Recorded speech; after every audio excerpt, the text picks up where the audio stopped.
Hello students, आज की class में हम डीएलएड प्रथम सेमेस्टर के 6th प्रश्न पत्र के महत्वपूर्ण प्रश्नों को हल करेंगे, जो कि बोर्ड की परीक्षा के लिए बहुत ही महत्वपूर्ण है और परीक्षा में बारंबार रिपीट होते रहते हैं। तो आइए स्टार्ट करते हैं क्वेश्चन नंबर 1 से। क्वेश्चन नंबर 1 है, हिंदी भाषा में स्वरों की संख्या कितनी होती है। हम सब जानते हैं कि हिंदी वर्णमाला को 2 भागों में बांटा गया है, स्वर और व्यंजन। तो हमें बताना है कि स्वर की संख्या कितनी होती है। तो मूल स्वरों की संख्या 11 होती है। सही जवाब है विकल्प ब 11। हिंदी भाषा में व्यंजनों की संख्या कितनी है। हिंदी भाषा में व्यंजन कई प्रकार के हैं। सबसे पहले हम बात करते हैं मूल व्यंजन की। मूल व्यंजनों की संख्या है 33।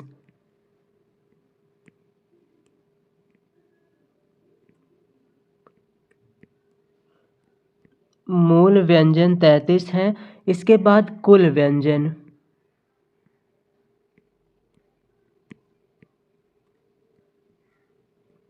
कुल व्यंजन है 41। तो यहाँ पर हमें मूल व्यंजनों की संख्या बतानी है, इसलिए सही जवाब होगा विकल्प ए। मूल व्यंजनों की संख्या 33 है। हिंदी वर्णमाला में वर्णों को कितने भागों में बांटा गया है। हिंदी वर्णमाला में वर्णों को 2 भागों में बांटा गया है। पहला है स्वर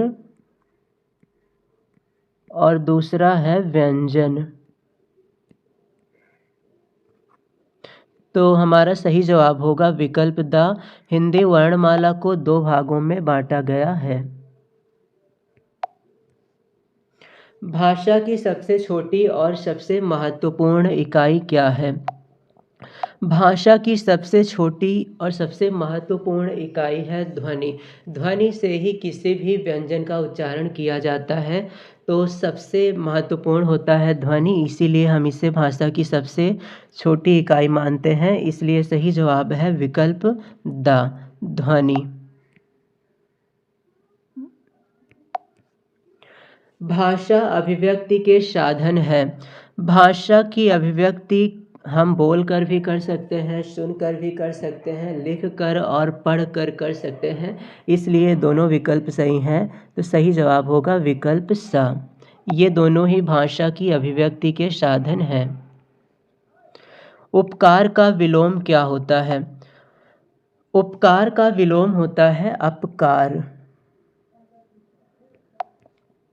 ऐश्वर्य का विलोम क्या है। ऐश्वर्य का तात्पर्य होता है जिसकी बहुत ज़्यादा यश हो, तो इसका विलोम होता है अनैश्वर्य, जिसका अपयश हो। ओजस्वी का विलोम है। ओजस्वी अर्थात जो बहुत प्रतिभावान होता है उसे हम कहते हैं, और जो प्रतिभावान नहीं होता है उसे हम निस्तेज कहते हैं। तो सही जवाब होगा विकल्प आ, निस्तेज। हिंदी वर्णमाला में वर्णों की संख्या कितनी है। हिंदी वर्णमाला में वर्णों को 2 तरह से हम लोग बांटते हैं, एक उच्चारण के आधार पर और दूसरा लिखने के आधार पर। उच्चारण के आधार पर वर्ण 52 होते हैं और लिखने के आधार पर वर्ण 56 होते हैं। तो पहला है उच्चारण।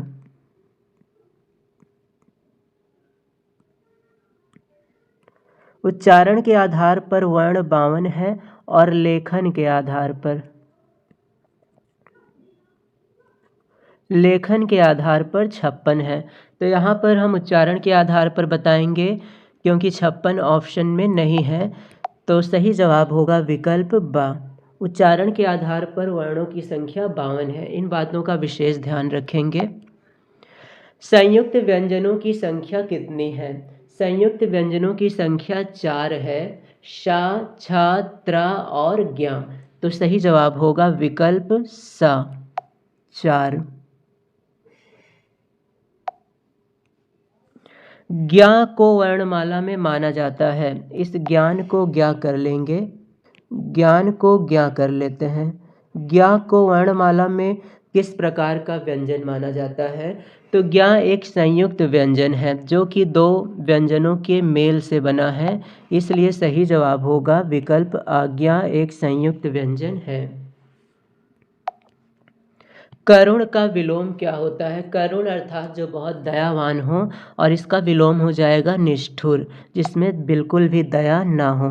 तो सही जवाब है विकल्प सा। निम्न में कौन संयुक्त वर्ण नहीं है? छ, त्र, ज्ञ ये तीनों संयुक्त वर्ण हैं, परंतु ऋ संयुक्त वर्ण नहीं है। सही जवाब होगा विकल्प द।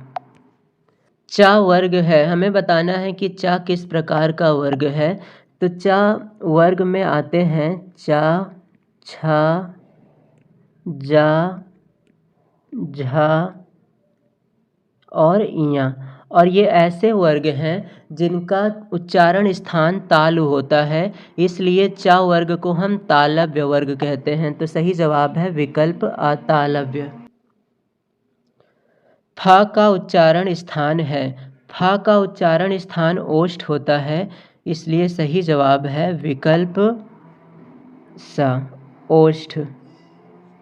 आज की क्लास को हम यहीं पर समाप्त करेंगे। अगली क्लास में एक नए टॉपिक के साथ फिर से मिलेंगे। तब तक अच्छे से तैयारी करें और अपने समय का सदुपयोग करते रहें।